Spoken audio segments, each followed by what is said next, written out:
It's Thanksgiving time. Happy Thanksgiving, everyone. So, I'm here to show you how to prep and prepare your turkey for Thanksgiving. So, when you go purchase your turkey, this is frozen turkey. There are different sizes, different in pounds or kg. So, they have different prices. You have to choose the one you want before you purchase it. So, here now, we want to clean up the turkey.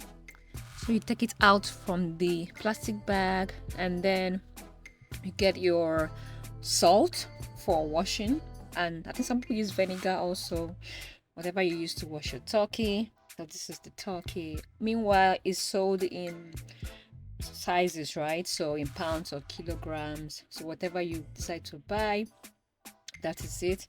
If you look at this label, you need to save it because you're gonna follow the instruction on the size, the timing for baking of the turkey and all that. So that's why I said save it so that you don't forget what is what. At the end, you can trash it or you can write it down, whatever works for you. Okay, so right now we'll start washing our turkey. So you're gonna wash this in thoroughly, right? You know, it's a very big bird, and then you have to wash it thoroughly.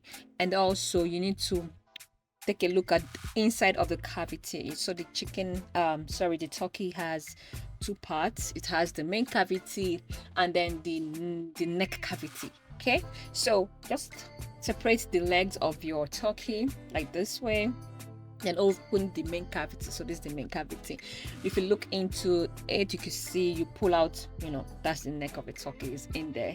So you bring it out. You're gonna wash all this thing separately, right? So you also look through to see whether there's any other thing. So depending on what you have, the brand, whatever, it will have different body parts of the turkey. So start washing it. Next, I will show you the neck cavity. You'll see that sometimes things are stored there, so you really need to check your turkey before cooking it. So this is the neck cavity. You can see this paper containing a particular organ of the turkey. So right now, I'll show you what this contains. So you just tear the paper and then bring out the organ that's stored in there. So you can see this is the liver.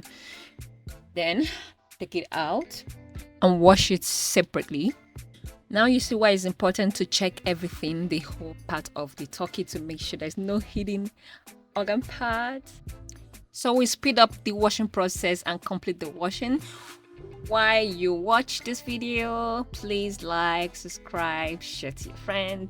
After washing, you set it aside to drip water, and then you get your blender, start blending your fresh ingredients. You can see pepper, garlic, ginger, tomatoes, whatever you want to blend to add to your turkey. Then I put little water here and then blended it. After blending, you pour it out in a plate and set it aside. This potato is used for baking. I'll be adding it to my turkey. Then I peeled it with the potato peeler. You can use knife if you want. So I use this one because I felt it would be easier for me to peel. Afterwards, you wash the potato and then slice them like you want. Then get your carrots, also slice them like you want. Next is put all your dry ingredients and the remaining ingredients together. Just make your own selection that suits you. Then cut your lemon, squeeze out the fresh juice from the lemon, set it aside. Afterwards, you return your turkey that must have finished dripping water into a big container like this one. I'm using a baking pan, to have enough space to mix all my ingredients. So I have everything here. These are all the ingredients I'm going to use today, both fresh, blended, and the juice. And I'm going to be melting my butter also to add to the turkey. I'll add all the ingredients I used, the description for whosoever is interested in using my recipe. But let's start to mix it. So that's the melted butter. Moving forward, we'll start mixing all our ingredients on our turkey. So watch while we mix everything. And also remember to like, subscribe, share this video. Let's go.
Afterwards, I stuffed up the turkey with the sliced onions and the carrots, to give it that natural, delicious taste.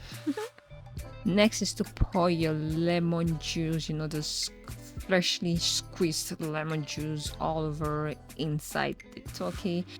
Next, I sprinkled all over the turkey with the spring onions. Oh my god, it's almost ready for roasting. And finally, I seasoned my russet potatoes, the one I mentioned earlier that I will add to my turkey. So this is it. Then I added it to the baking pan that has the turkey, just like this.